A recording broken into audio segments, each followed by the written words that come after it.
If you got a Polaris snowmobile with the 7S display, so I give you some shortcuts that you can do right from the handlebars, so you don't have to take your hands off the screen when you're moving it.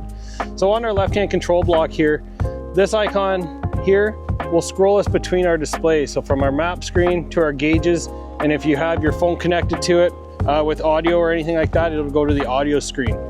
So that's the first key thing. Second one here works mostly with the maps. Zooming in and out is just with the arrows.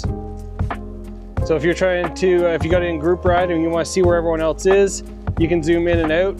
The other thing, when you have group ride enabled, you can click this icon here between the plus and minus, and it'll zoom in to show all your sleds that are within that group, so it's always on the screen. So if everyone gets further apart, you're not only just looking at what you got zoomed into.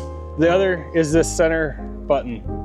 So when you press the center button, you can see it highlight our message icon, or you can scroll up and down. So now we're just on our center us. So when you click it, it'll center you north up or track up.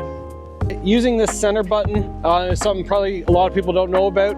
So again, when you press it, it's gonna light up something with an outline, and then use your arrows to move around and hit this again as your enter button. So yeah, another cool feature of the 7S display.